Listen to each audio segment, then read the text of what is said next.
investigator, but for the family. And it does tug at your heart, because you can bet every time they go to the grocery store and they see somebody that reminds them of that person, they're hoping they're going to run into them. With a missing person case, you have the presumption that that person is still alive somewhere. It's not against the law to live under the radar. So if this is in fact a murder case, one of the first hurdles that we have to get past is that Marie is still alive. She just doesn't want to be found. I'm glad you're here, man, because this case is going to be hard. We could definitely use some luck, a little Jedi mind trick every now and then in there in the interview. Well, let's hope that because 3.5+ years have passed, all the people from the church might add a little bit more to the story, too, now. Marie was deeply involved with the local church, which might make this case especially challenging. If secrets were being hidden to protect the church, we're going to need to uncover them to figure out whether or not we're looking for Marie or for her killer. It has been 16 years and still no answer. Police consider her killing a cold case. Years later, the case is still unsolved. There are so many cold cases out there just waiting to be solved. The crime scene ultimately tells the story of the murder. We want to bring justice to these victims.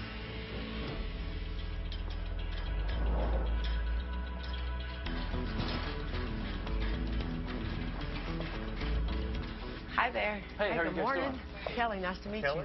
Hi. Hey, Nestle, good to finally meet you. Hi, I'm Keith. Nice Read to all meet you. about you.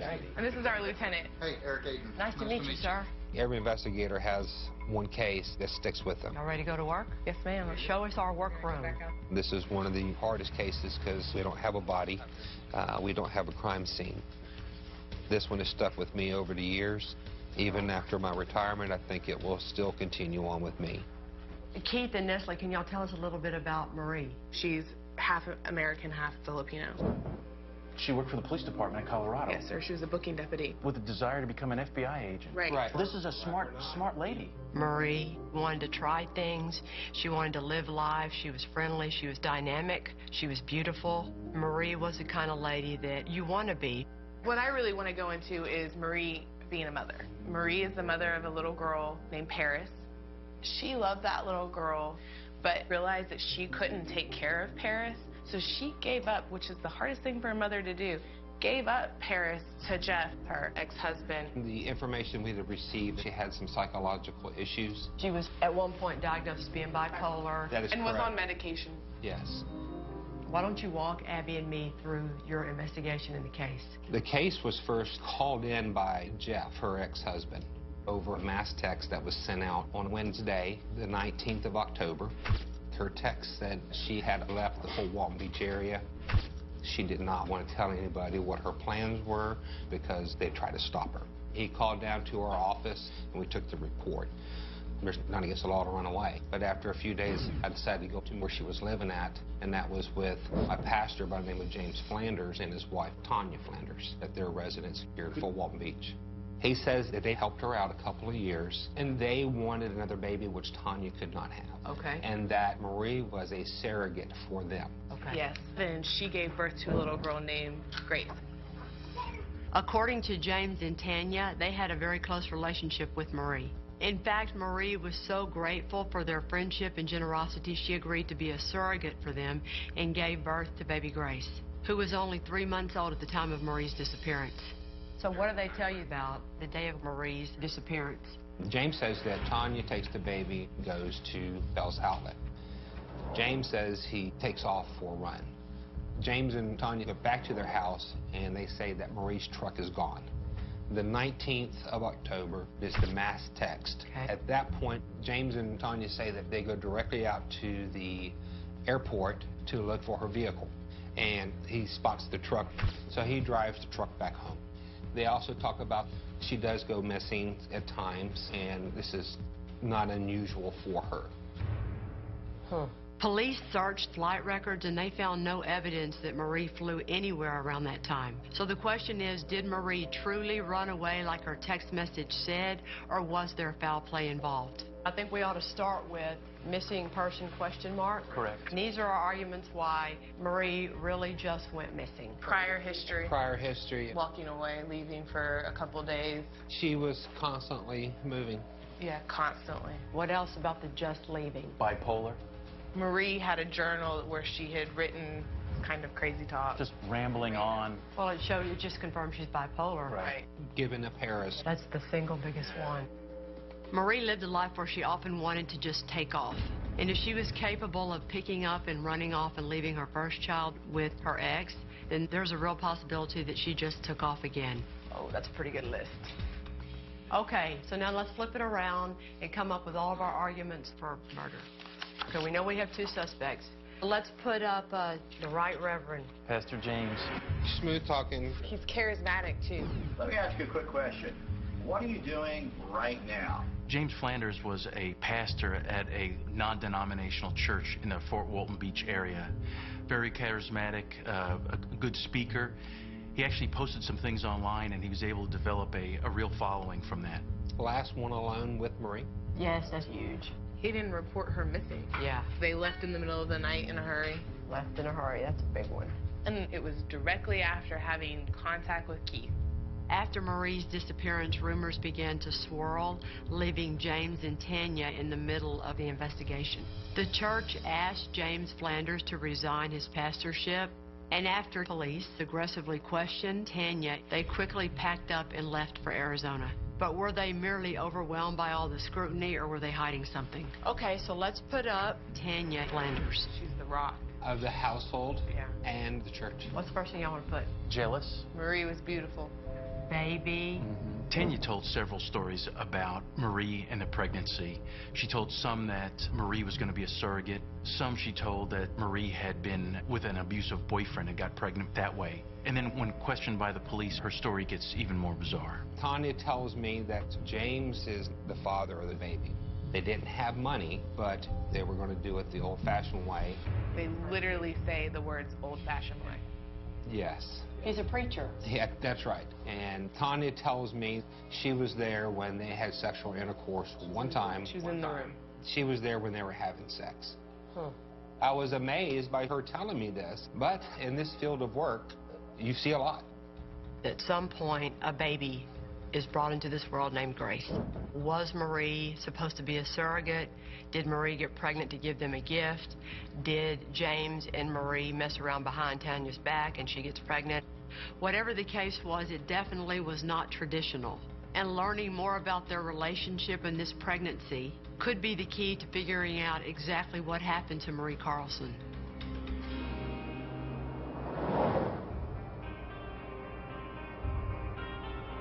With most cases, at least you know what happened to your loved one.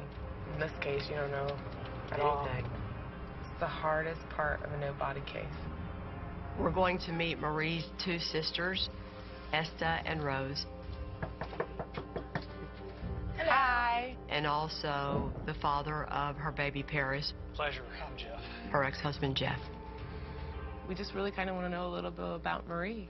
She was very loving and very warm. And bright. Very pretty, and she was the kind of person that you couldn't help but like. She was the life of the party. People loved her. Yeah, people loved her.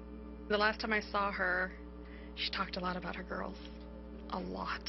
She loved her kids. I look at my daughter and I see her. And she's a lot like her mom. Yeah. And I feel like my daughter's been robbed.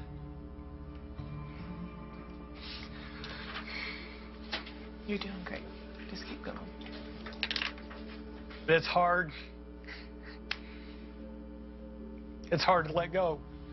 The hard part is not knowing exactly what happened.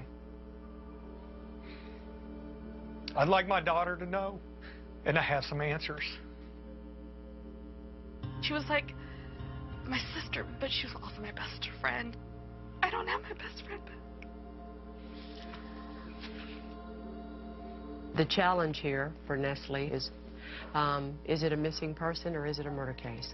All you can do now is have faith and trust a little bit longer in Nestle and Keith, and what happens in the next couple of days, that we can at least resolve it and give you some answers. We are never going to give up. I know that. Yeah, I already know that, so. Thank you. Thanks for doing all this.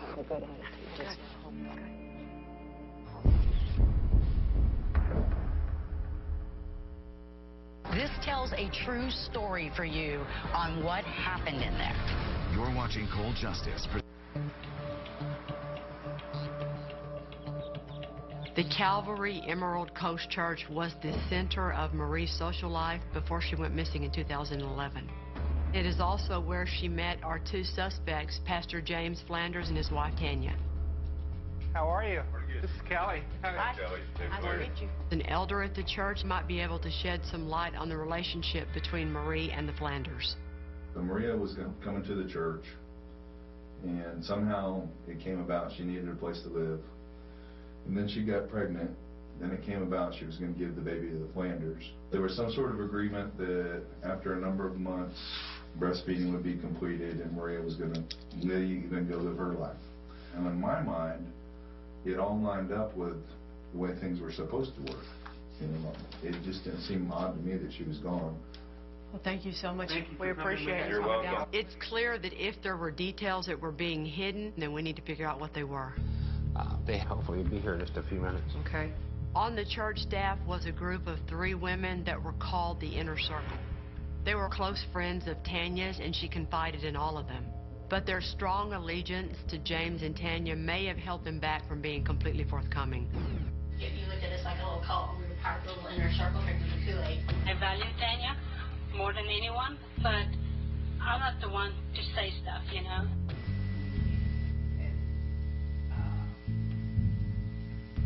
Just let it flow. Just talk. Just talk. Even if they keep in contact with them and they know about the baby and all that, right, they don't have the reason to defend him anymore. We're hoping enough time has passed to where their relationship with James and Tanya has changed, and we can find out everything that they know.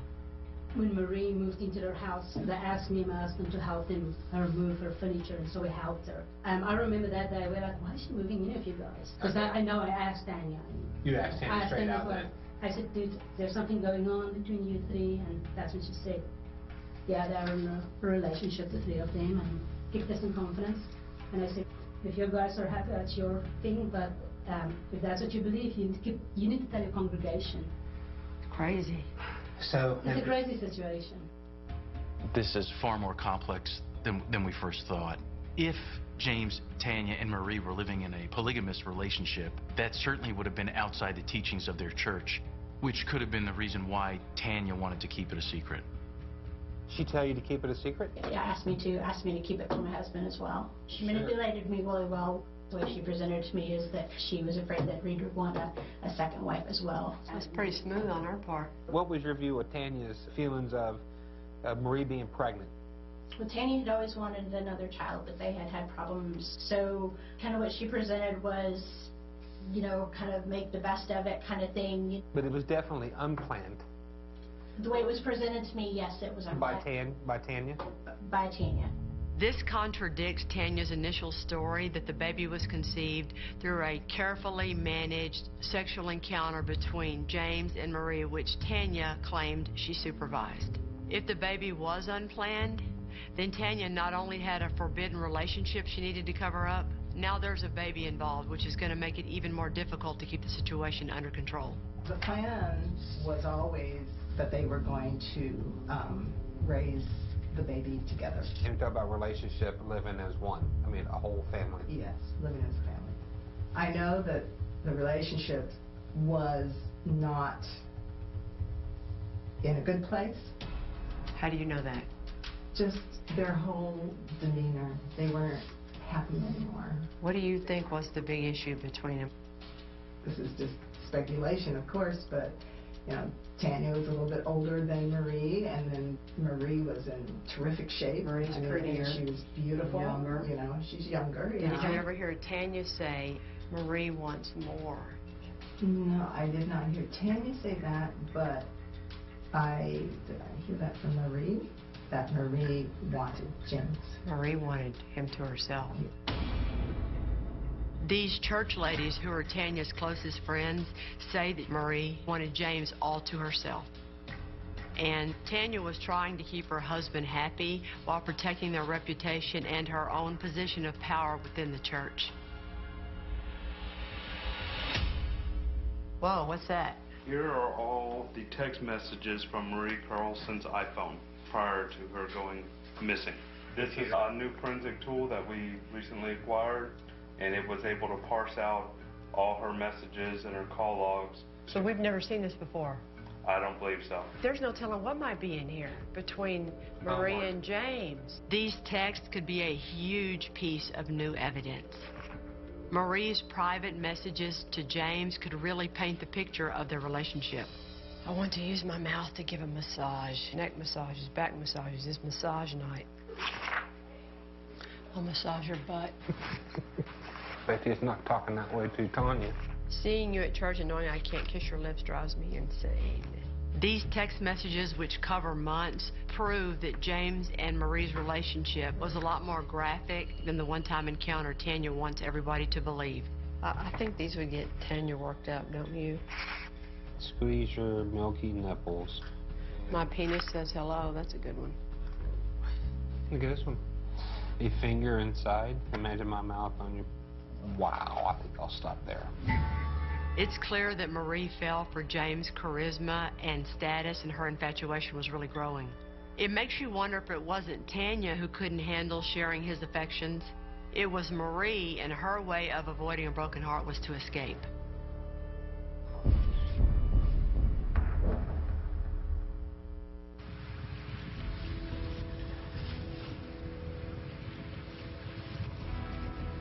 Before the disappearance of Marie Carlson on October the 17th, 2011, she was involved in a secret relationship that seemed to be really having issues, especially after Marie gave birth to baby Grace. Hello? Hi, Nina? Yeah? Nina Atkinson is Marie's mother. She lives in Sweden, but she talked to Marie very often. We need to find out if Marie said anything to her mom about her relationship with the Flanders and their plans for the baby. What did you think about her giving the baby to the Flanders? The problem, they are fighting each other since they delivered the baby. They've been fighting with each other since the baby was delivered? Mm-hmm. Yeah, fighting. About what? Do you know? The husband and wife, they don't want Mary to stay there in the house. She told you that they had been fighting over the baby because Marie wanted to raise the baby and they didn't want her involved. Okay. That's good. All right, Nina, as soon as we find more information, we will call you. Okay. Okay? Thank you so much. Bye-bye. Did you hear what she said? That they were fighting over the baby. That's a pretty good motive right there. What's the number one thing Tanya Flanders hates to lose? Control. Control. And she was losing it.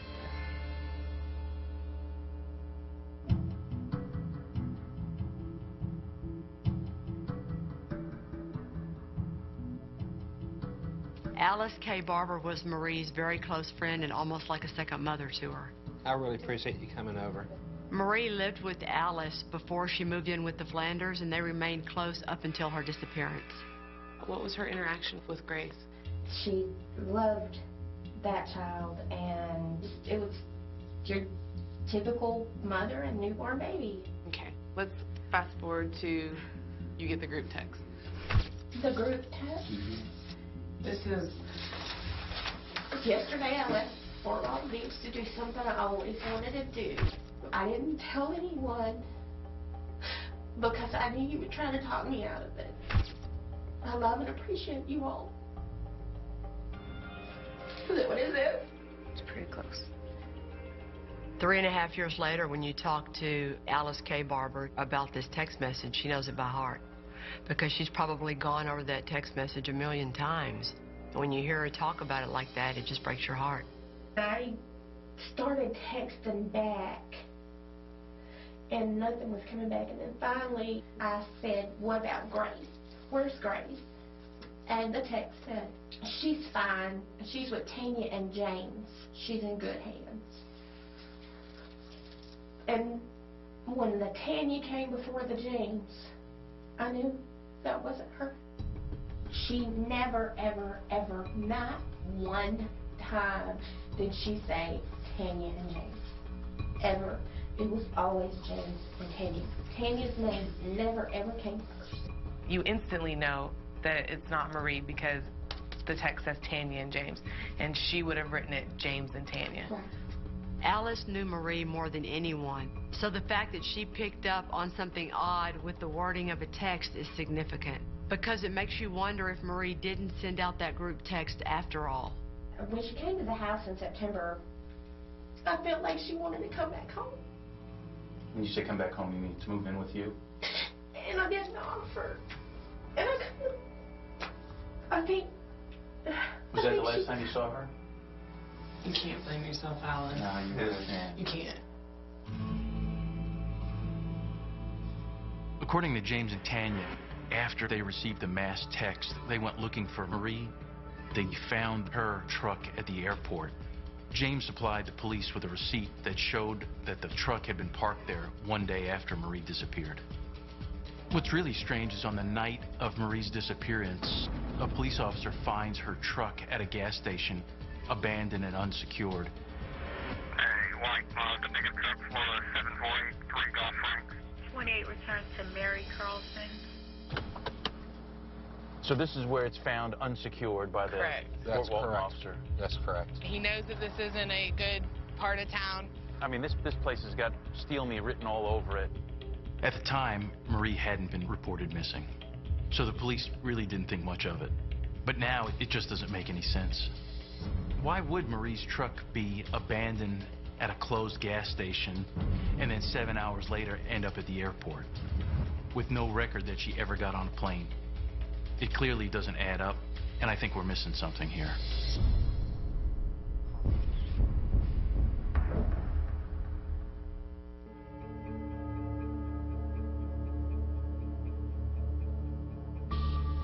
Hey, Brian, how are you? Good morning. How are y'all? Good, you? Good. Now that we understand the movements of Marie's truck after her disappearance, we need to learn more about the movements of Marie and our two suspects, James and Tanya Flanders. You fired up? Ready to go. Brian Roberts is a member of our team, and he, along with our new cell phone expert, analyzed the cell phone records that the Sheriff's Department so thoroughly collected, and it's time to see what they found. This first map right here, you can see is for James Flanders' telephone. It's for October 17, 2011. This is the Chevron gas station where the car was left abandoned. There are text messages from James's phone at 7:38 p.m. and 7:41 p.m. pinging off of the towers by the Chevron gas station. According to James, the last time that he saw Marie was around 6:30 that afternoon at their house. Now we can see that hours later, James' phone was near the gas station where Marie's truck was found abandoned that night.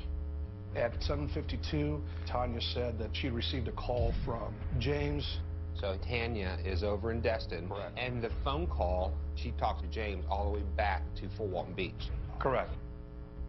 If James killed Marie and left her truck at the gas station at that time, we know that Tanya wasn't with them because her phone was all the way across town, and she never received a call from James until after we believe the crime happened.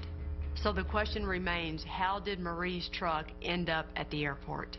This is the parking receipt for Marie's truck at the Northwest Florida Regional Airport. We have Marie's truck going in at 10:19 a.m. on October 18th. I mean, Marie's phone is not pinging off of the towers by the airport. However, we see text messages from James's phone, 10:20, 10:26, 10:27. The times for all of those match perfectly. Right there at the airport. Right there at the airport. Oh my God, that's beautiful. James's phone was by the airport at the very moment Marie's truck ends up there. And his phone was by the gas station when we think Marie's truck was abandoned there. It's possible that if James killed Marie, he somehow disposed of her body and abandoned her truck unsecured at the gas station in the hopes that it would get stolen. When it wasn't, he went to Plan B, where he drove it to the airport and abandoned it to try and make it look like Marie took off on a flight out of town. Now, one last thing. This is Wednesday, October 19, 2011. Marie has supposedly left Fort Walton Beach. What's significant here is at 4:38 p.m., 10 folks got that mass text message from Marie saying that she's leaving the Fort Walton Beach area. Her phone is right over here by their house. And James is at home when he gets it. Wow. Their phones are together. Their phones are together. Marie's phone never leaves Fort Walton Beach. That's freaking great. That's great. When that mass text from Marie's phone was sent telling her friend she had left town, her phone never left the area. On top of that, Marie's phone and James's phone were both right by the house. It is apparent that Marie never sent that mass text. It is clearer than ever that Marie did not simply run away. We've addressed it all, we acknowledge it all, but in the whole scheme of everything, she is not just missing, it's a murder case. Correct. Okay. We still have Tanya Flanders up here on the board. Nestle, what do you think about what do we do with Tanya Flanders? I don't think we can charge her. I think we prove it in the cell phone records. When we believe Marie's car is put into the gas station, Tanya's cell phones aren't anywhere near the gas station. I don't think that there is enough evidence to charge Tanya Flanders. What she's guilty of is trying to preserve her world. Yes. All right, so we're taking Tanya Flanders off the suspect board. Yep, take her off. Which leaves James. Pastor James. Pastor James.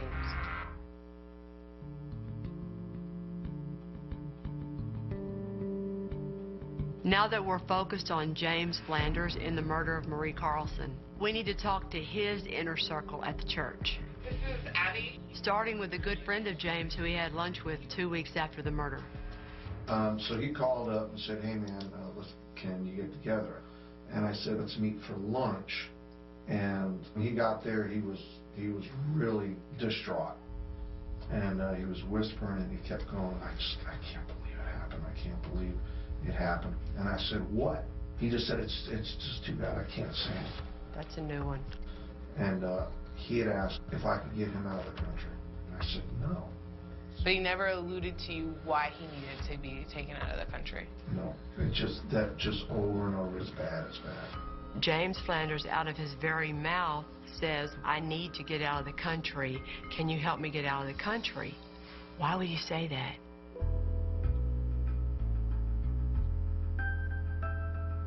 How are you, James? Pretty good, man. Good. Good seeing you. Jason Anderson is the current pastor at the Calvary Emerald Coast Church. After years of acting as a youth pastor under his mentor, James Flanders, he took over when James resigned. When all this is going on at the church, did y'all call him up and say, we need to talk? I called James and said, there's some things that have been brought to my attention. I'm concerned for you and concerned for the future of the church. So we need to meet ASAP. Then that's when he told me about the physical altercation they had. I guess it was probably the day she went missing. Can you tell us about that? He just said that they were at home and she came in the room and she was acting crazy. He said that she got physical with him, like pushing, hitting, scratching, and that he had scratches on his chest and arms, I think. Being the last person to see that woman alive, James Flanders said that he struggled with her. In fact, struggled so much that she scratched him on the arms and the chest.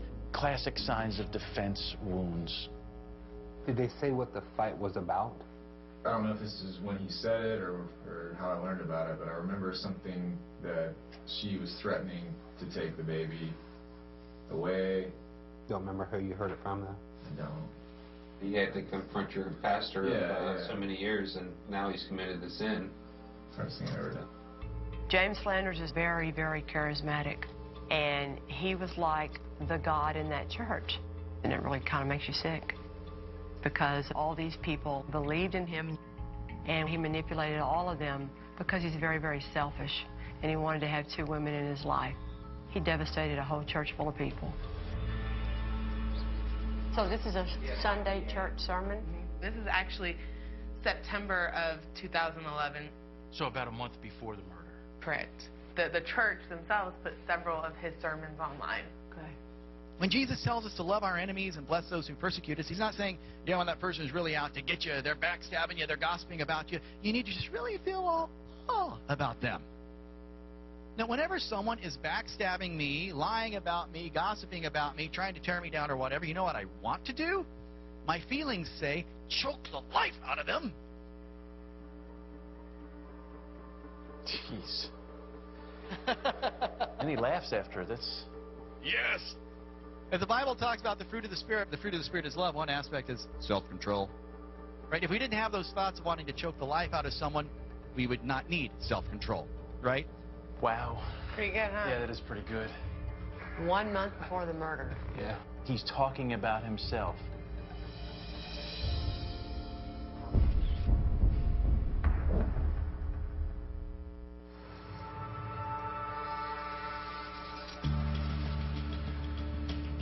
Those cactuses are just so cool, man. Yeah, I've never seen them like that. Well, so they obviously don't grow in Texas. They don't? It's time to talk to our suspect, James Flanders, and his wife, Tanya. They currently live in Arizona, so Nestle, Lieutenant Eric Aiden, and I are taking the trip. I'm glad that Abby's on the same page as me and that the phone call is the better option. Our strategy is to talk to James and Tanya separately. So instead of showing up at their house unexpectedly, we're going to call and find out their locations.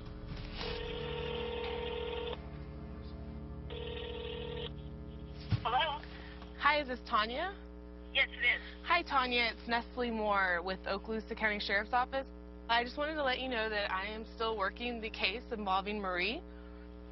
And we have some questions that I think that you could really help me with, you and James. Do you think I could talk to James? Well, not right now, no. He's not here. His father is in ICU dying right now. Oh, I'm so sorry to hear that. I know you're not, but that's okay. There's no way that he's going to be able to talk to you right now. Apparently, James is at the hospital with his father, who's dying. That's going to be a huge hurdle. Right now, we've got Tanya on the phone. She's alone, and this is a good chance for us to interview her. We've got some new information, and I really wanted to talk to you and James in person about it. What new information is it that you have that you can't seem to make sense of? Why would James want to get out of the country? Just, she just was saying things and being weird. But why would... I think for James, it was just a matter of, I've got to go because I am so stressed out, I'm going to bust. Enough to want to leave the country? Yeah. Without you? And Grace? Yeah. I could see myself doing that. You all had a meeting with the church, and James discloses that there's a physical altercation between Marie and himself. Why wouldn't he tell us about all of that? No, ma'am, we only talked to him one time when Investigator Motz came to your house. That's the only time. And told him everything that needed to be said. You don't think a physical altercation between Marie and James is important? Now, see, well, because those are the very things that you guys will turn into exactly what you turn it into. It's not turning anything into anything, Tanya. It's what happened, and we have questions for you all that we can't have answered unless we talk to you. Well, you just got a whole bunch of answers, didn't you? Tanya is the protector of James. Her job in James's life is damage control. She's making sure that she plugs all of the holes in his dam. Well, I thank you for your time. And I didn't mean to upset you, Tanya. I'm sorry. Well, you knew that was going to happen whenever you called. Well, it's fine. You can do your pleasantries the way that you need to do them. I know that you have to. And I'm not going to say that it's okay. All right, Tanya. Bye. She controls everything. She does.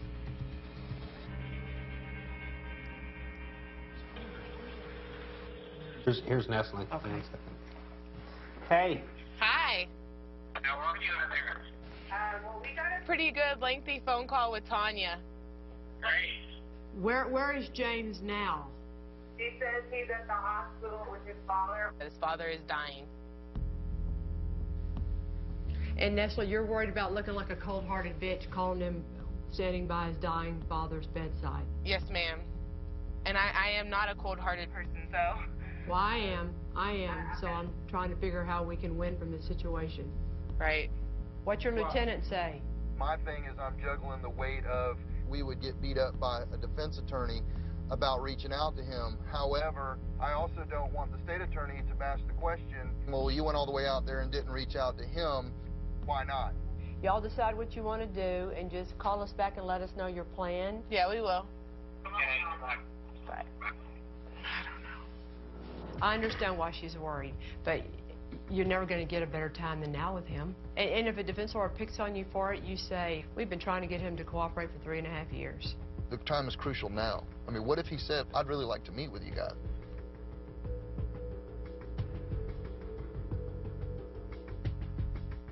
All right. We're doing it. This is it.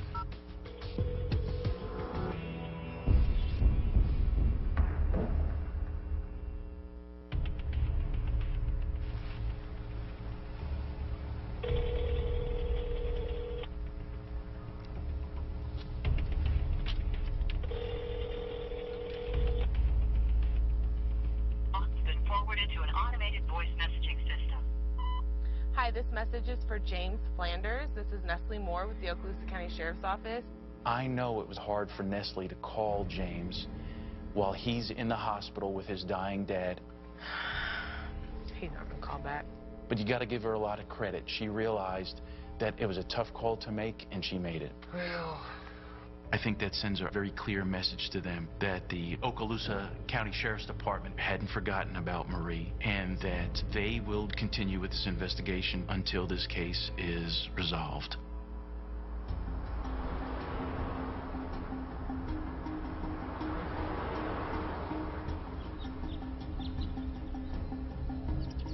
okay, now that we've gotten everything put together, we now have at least 4 huge points. Abby and Nestle weren't able to speak with James, but that's okay. With everything that we've learned, we have a great circumstantial case against James Flanders for the murder of Marie Carlson. We know from a new witness that Marie told that witness, I want James all to myself.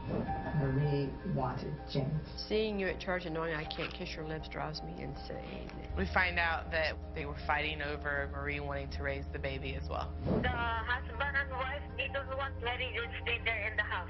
He tells a witness, we had a fight the last time I saw her. He said that she got physical with him, like pushing, hitting, scratching, and that he had scratches on his chest. And you add in those beautiful cell phone charts. We learned from cell phone records that Marie's phone and James's phone were both by their house when she allegedly sent the group text. But more importantly, James's phone was by the airport at the very moment when Marie's truck was left there. Marie's phone never leaves Fort Walton Beach. What do you think about taking this case to your state's attorneys? I think we have a very strong case. I think that this case deserves to be presented to them. Well, y'all go present it to them, and Abby and I'll wait and hear what you have to say. Ready, Keith? I'm ready. Good luck.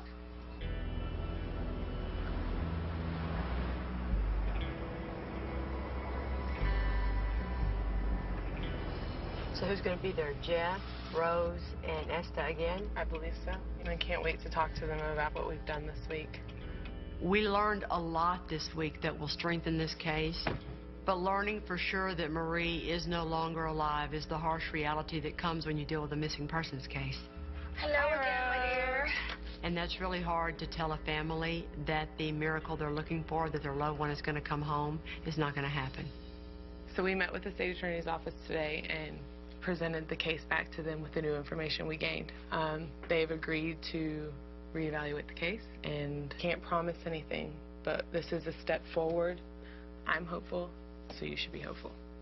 Okay? Okay. What developed this week is good. And every witness has been talked to. New witnesses have turned up. All the questions have been asked. The sad reality, though, is that we have to tell you Marie is never coming home.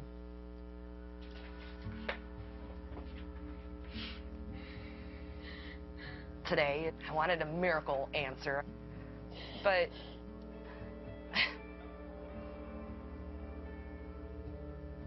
we're never going to stop, Vesta. You know that. We want to give Marie justice, and we want it for her, but we want it most for y'all. I do believe my sister, Marie, is going to get justice. We're going to get it. I don't know when, but I know it's coming. All right, you got to stop crying. Come here. There's nothing I appreciate more than y'all doing this. She's always going to have a place in my heart. You know, she's the mother of my child. But you have to let the dead be the dead. And you have to live your life. Thanks. give Paris a hug for me.